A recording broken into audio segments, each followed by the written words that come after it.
Hello and welcome to Debating the Divine.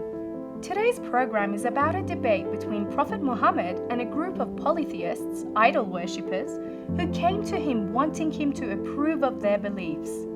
They were hoping to convince the Prophet of their beliefs and to show him that their religion was better than his.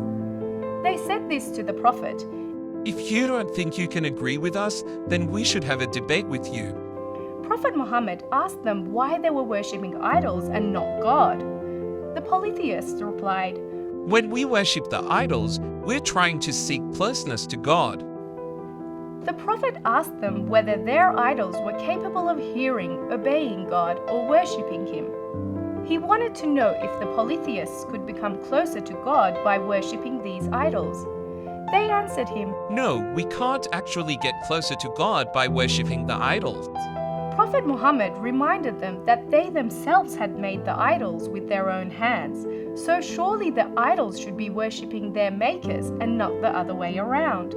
He also told them that God had not commanded them to worship these idols.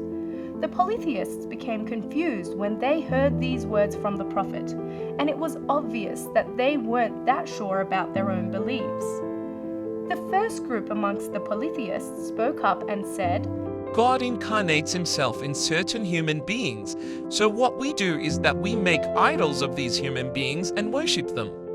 The second group of the polytheists said the following: The idols are actually statues representing some of the great servants of God.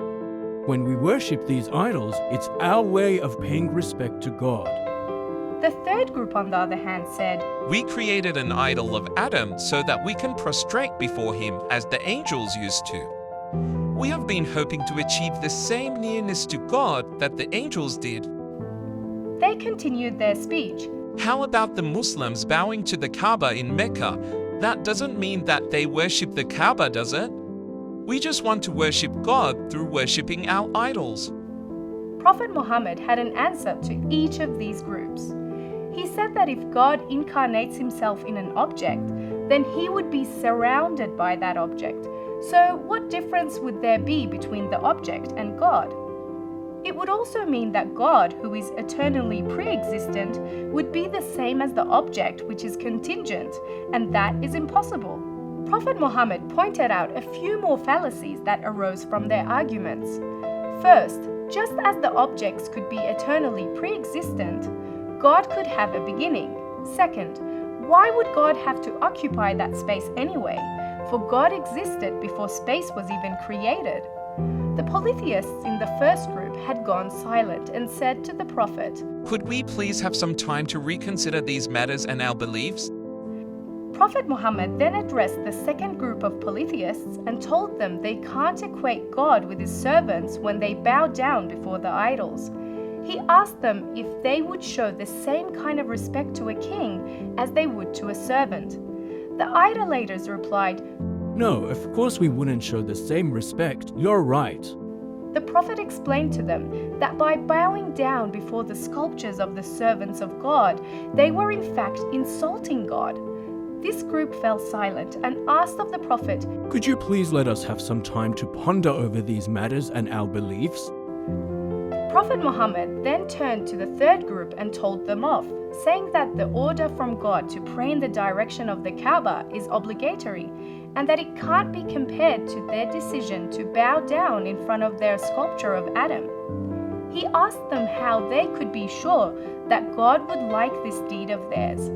He gave them the analogy of a person who is invited to someone's house as a guest one day, but then the next day goes there without permission, uninvited.